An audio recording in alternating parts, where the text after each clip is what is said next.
shouldn't be enough to kill like 100 horsepower. I don't blame your exhaust. May not be optimized, but like you said, I think to get a job done and get some testing, I think it's totally reasonable. What is up, Rad Potential YouTube? Welcome to today's video. I'm Mr. Rad. This is going to be a Mr. Rad the Science Guy video, focusing on the hybrid Renesas engine and ultimately why it failed earlier in the year, because nobody wants to spend $5,000 rebuilding an engine for it to make half the horsepower of your stock engine. So throughout this video, I want you guys to drop any questions you have in the comments below. Questions, comments, everything, the reasons that you think this thing didn't work or why it should work. And we have a special guests coming in this video. Last week, I sat down with Kyle Mohan and Racing with Mitchell. Kyle Mohan, you guys already know, he's a professional Formula Drift driver, builds rotary engines, has been working on these cars for about 20 to 25 years, which is almost as long as I've been alive. Racing with Mitchell is another YouTuber that has an RX8. He built a hybrid engine as well. His is a stock port, and he is who I gave my 5-into-1 header and my engine mount to so that he could run his car NA. He got Kyle and I together. We had a great conversation, about an hour and a half long, talking about why my hybrid setup didn't work, maybe why his will work, what we could do to improve the hybrid to be better than a regular Renesas, in addition to hybrid boosted. Kyle, when he was working with Mazdatrix, their hybrid Renesas, a lot of their experience with it was turbo hybrid Renesas, and that's where they really found that the hybrid shined. So I'm excited to share a lot of that information with you guys. If you want to go see the full podcast length, hour and a half long conversation, go check out Racing with Mitchell's YouTube channel. I'll put it in the description below. In addition to, there's tons of really good hybrid content over at Kyle Mohan Racing. So go check out his hybrid stuff. So throughout the video, I'm going to be taking my engine apart whilst Kyle, me, and Mitchell are going to be discussing all of the fun things to why this thing might not work. So let's start with me taking off the oil pan, front covers, everything else to get down into this inside of this engine. And we're going to go see what Kyle thinks about my 5-into-1 header and maybe how we could improve the exhaust on the NA hybrid. I've never seen somebody do a 5-to-1. Everyone just does an RX-7 header. Right. You know, that like I talked to, and I was like, well, that's kind of boring, so let's make something crazy. It shouldn't be enough to kill like 100 horsepower. You know, and it seems like we should be able to almost put like a log manifold on there and it still should get close. So I don't blame your exhaust. May not be optimized, but like you said, I think to get a job done and get some testing, I think it's totally reasonable. And like when we did our turbo exhaust manifold, if there was gonna be a problem with like the peripheral exhaust being excessively fast and then causing some type of backflow to the center or to the outers, it seems to me like having a turbo sitting there and causing even more back pressure to the motor, we would have seen that issue. Yeah. So again, to me, it's not a matter of like, do we need to cap a port or is there too much or too little? As we talk about it, the more in my mind, I'm like, oh yeah, this is an ECU or intake manifold issue. Because you put a turbo on there, that's just causing more back pressure. You'll get 2-to-1 at least with most of what we're running. So, you know, put a cork there, we should have had some type of impact, and we had strong mid-range, strong top end. So it still seems unlikely to me that it would be a defect from the motor flow side versus an external issue causing loss of horsepower or lack of usability. So again, coming back to, I wouldn't recommend capping any of the ports. We didn't see a need to do it. Didn't do it. And I have reasons to think that it may not be optimal in certain applications either. Man, there's so many directions I want to take this conversation, but I've got to take it to the. I'm happy if somebody tries it and it works. Hey, that's awesome. You know, it's. Well, I'm not saying I know. I'm cool about it. Yeah. I'm asking questions. I don't know. I only know what I've done. Yeah. So now I think we have to ask the question of, well, why did Eric's motor start feeling stronger? I say feeling stronger because obviously we never got it back on the dyno when we started capping ports. Do we think it was an issue with just the layout of the header? Do we think that there's more power gains by bringing in the sides and then the peripherals and then running that to, I guess, a 3-to-1 or something? To address your initial question, like why I think, because whenever I capped I cut the center port off and blocked it, and then capped the front and the rear Renesis ports. Then I effectively just had an RX7 header, but with like 1.75" primary instead of 1.875 or whatever size primary. Okay. I think honestly it felt like it made more power because through the mid range it didn't have all of the just vacuum in the exhaust, and it had a little more back pressure. But then where that's going to help to like normalize some of that overlap and really just make the ECU a little happier. Because what you're going to see, or Kyle's talking to earlier, is like ECU doesn't know that it's wasting fuel with the overlap. So what's happening is it's probably an injector timing thing to pick up some power. Like I bet there's a lot of different tuning things you could change just on that setup and maybe make it more efficient. But basically with overlap, you're just shoveling fuel from the intake straight down the face of the rotor and out the exhaust, and it's not getting burned.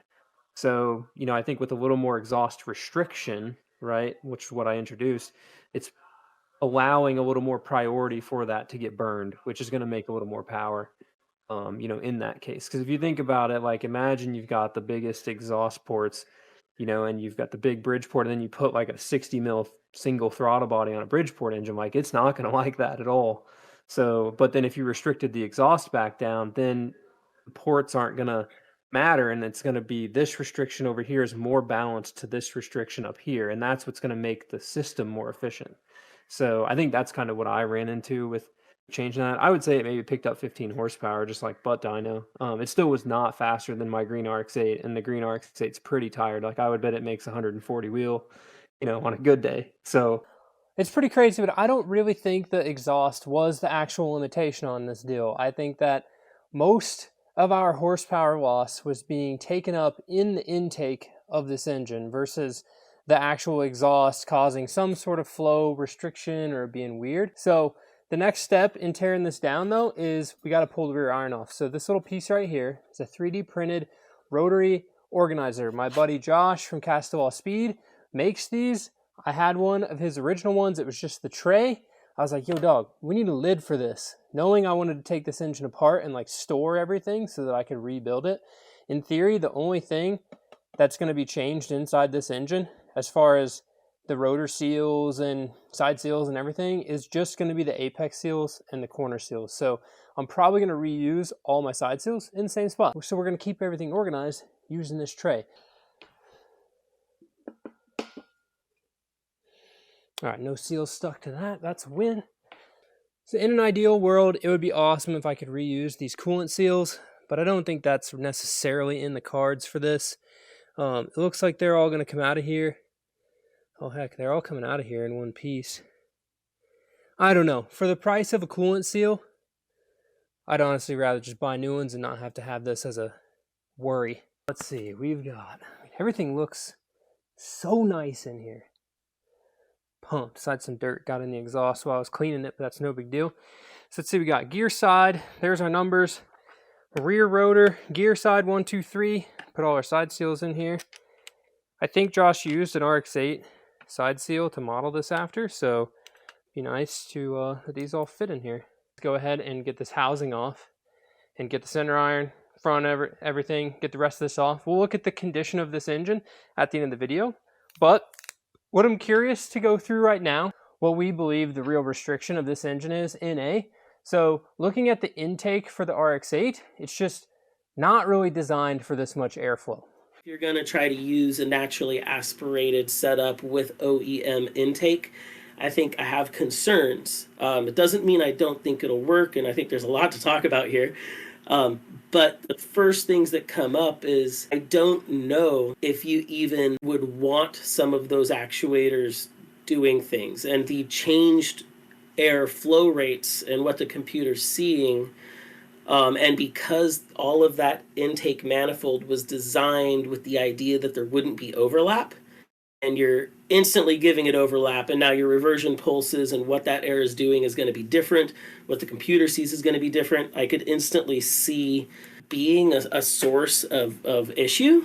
And I would probably then say, how do we eliminate some of that actuator That's always movement tricky. and still allow the OEM computer to function? And I don't know if that's even possible. I don't know if I've ever heard of anybody trying to do it. I know on the old 6-port stuff, like the RX7s, it was vacuum operated. So you could just wire it open and the computer would just be like, oh, I've got more air, whatever. But I don't know if we can get away with doing something like that to the RX8. A limitation, and we kind of touched on it, is potentially the throttle body. You're trying to move so much air volume with that motor, and what's happening is potentially the smallest thing is starting to become the throttle body. If you look at what other RX7s have ran, or what kind of volume you do on an aftermarket build, if we build a Bridgeport 13B for like GT racing, totally comparable. It's like if you Bridgeported a hybrid build, I'd expect you need like a 51 IDA downdraft style setup on it, or something equivalent to, you're probably moving 90, 100 millimeters of air to get higher horsepower gains.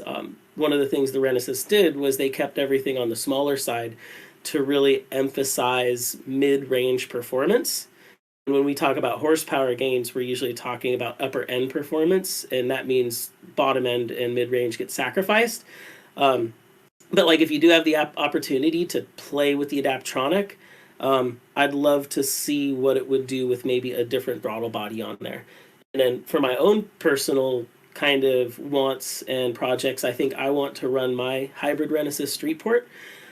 That's been sitting for a year and everybody's mad at me, but I've been broke and busy. I've been one following. I've been one waiting on the updates. Yeah.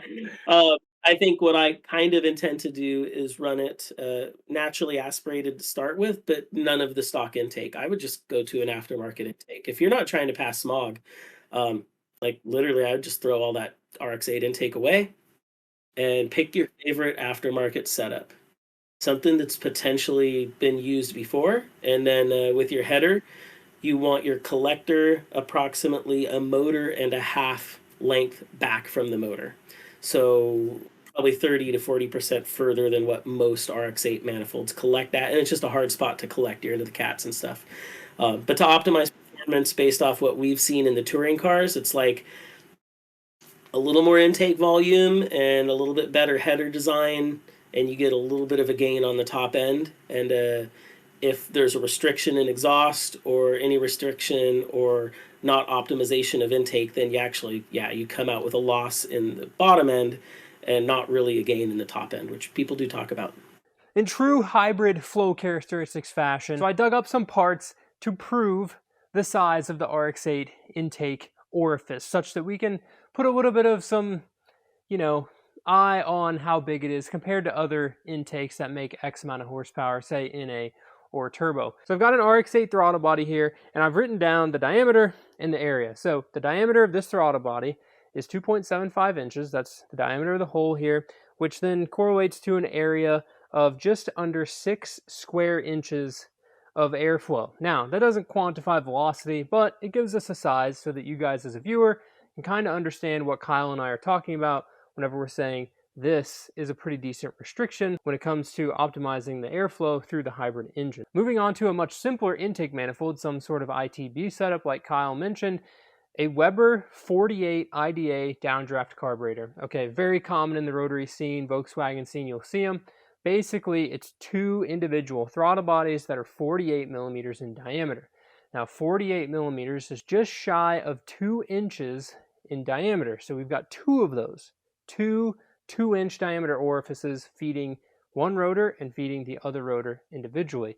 Now, the cross-sectional area of that two 2-inch holes combined is just over 6 square inches. So we've got 6.28 inches squared combined area of both of those, not having to get split up to each rotor. So I feel like if we can make, on a 51 or so millimeter Gene-Berg version of the IDA, which is a little bit bigger, if you can make like 250 horsepower on a Bridgeport 13B with that, then how is, 5.9 inches squared of the stock RX8 throttle body really that much of a restriction?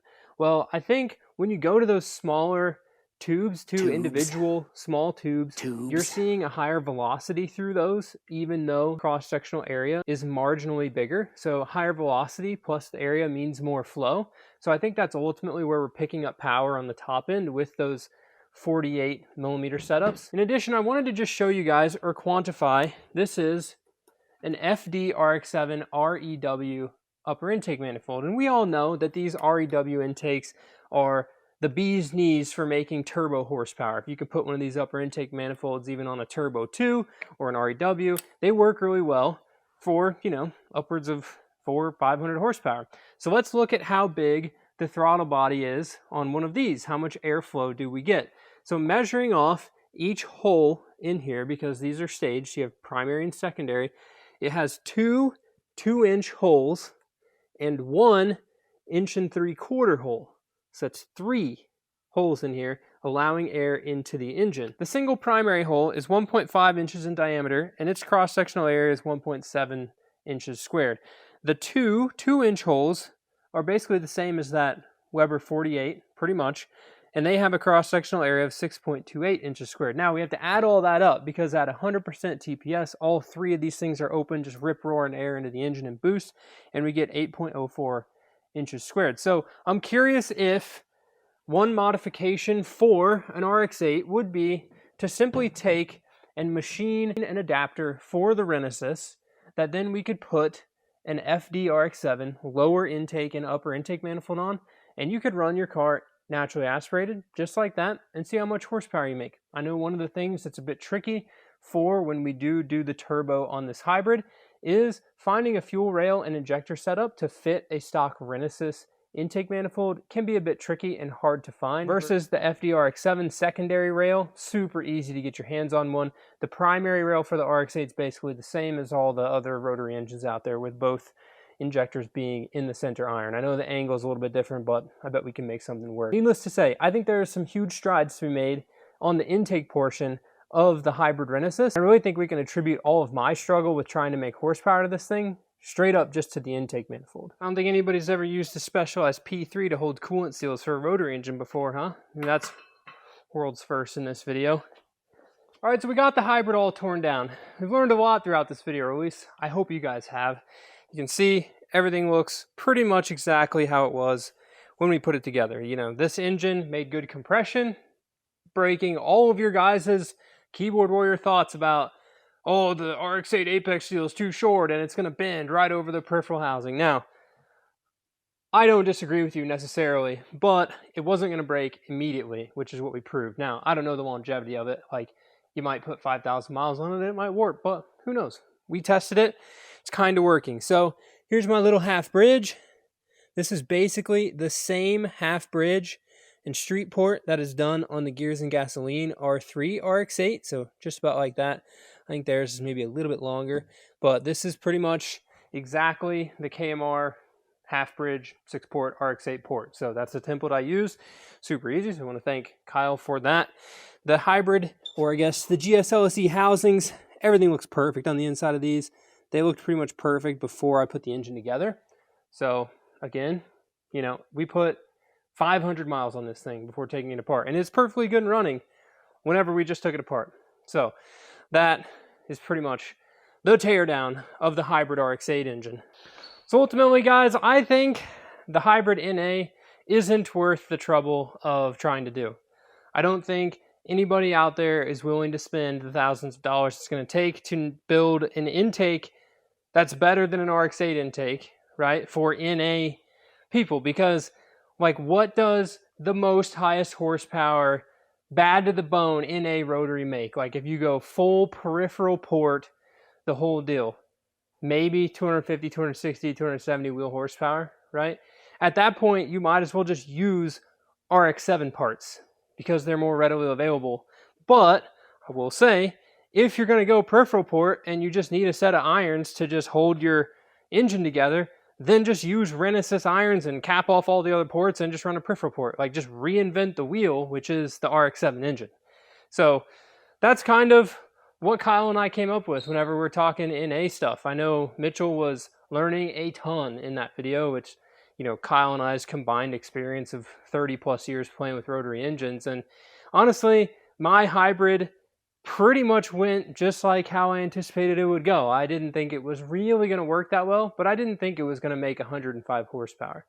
So what am I going to be doing to this engine while you guys are watching mad flames come out of the RX8, the black FD get finished, which it's almost there, and some RX7 track content, is this engine, parts of it are going to go to the machine shop. We're going to machine these RX8 rotors for RX7 apex seals. So that's going to give us a taller seal, a much larger beam strength, such that we can cram all sorts of boost down the throat of this engine.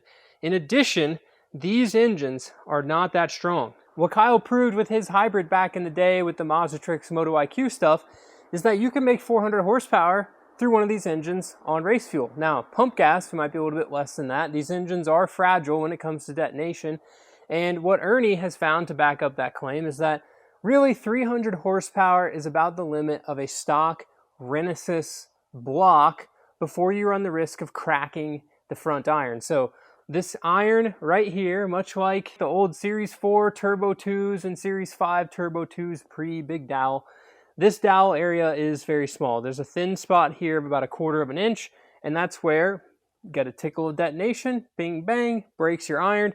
Now you have oil leaking out the side of your engine, which is very unfortunate considering on the RX8 it's the front iron, not the rear iron that breaks. On an old school you can just change the rear iron and keep on ripping. I want to try to find a way. I know welding cast iron is not entirely the best thing to do, but if we run a one-piece dowel through here, it's going to help distribute some of that torsional load, so we're going to be doing that. In addition to, I want to try to put a band-aid or a strap or just build this area up with weld and try to make this front iron last a little bit longer before I put this engine together. We already know what it's going to do without the welding, without the strengthening, right? So like, why not just try strengthening it and see how much that helps? So solid dowels, RX7 apex seals, weld the front iron.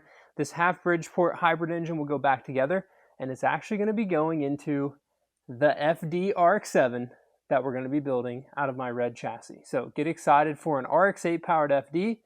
I don't know how much power it's going to take to brake, but I know that if we can make it 350 horsepower with a good quality turbo, good quality engine management, like the yellow RX8, as much as I know you guys are, why do you put a cheap turbo kit and just hack it all together to some extent, is ultimately like, I know the limitations of the Renesis, and I'd rather invest the money into something that can like more than exceed what I want to put into just the yellow car to have fun. So with that, I hope you guys learned something. I know this was not the yellow car blaring flames and going crazy, but I feel like all the hybrid guys, that you guys wanted to hear a lot of this information, at least specifically, you know, me and Kyle talking about it, which I really want to give a huge thanks to Mitchell for coordinating that. You know, Kyle and I have known each other for a while. We met at Formula Drift. We've exchanged some messages back and forth, you know, around hybrids and RX8 stuff and porting, but it was cool to kind of sit down and do that. And if it's something you guys are interested in, I know Kyle and I would love to sit down again and have a more pointed discussion. Maybe we could do a live stream together or just get together and have another, you know, rotary engine nerd out podcast. So with that, thank you guys so much for watching. Drop any questions, everything in the comments below, and I'll let you know whenever this thing's ready to go back in the FDRX7 and we're stacking it up. So, peace. Keep it rad. We'll see y'all in the next one. All right, guys. The end of the video. I always like just doing a quick little candid update at the end of the video. It still starts and runs. This thing's so good. Obviously, we don't have charge pipes yet. Still waiting on that from the fabricator. I saw all of your comments about the TIG, so I'm going to do some research. Might get a TIG. Need a little press brake, some other stuff first. Don't really want to give you a huge sneak peek, but I'm working on the black FD, so it's coming together very quickly because I have all the parts, so we're getting that together. I did some updates over here. I hung up my wooden RX7, a little shelf, and I needed a light while I was working at the vise, you know, just blocking everything. And with that, that's going to be in the video. Let's go outside. They're harvesting today. Look at that. It's farming season up here in Indiana. Getting the corn out. Get excited because, yeah, we got a few more videos to film inside the shop, but then there's going to be a good bit of stuff happening outside the shop. So peace, guys. Keep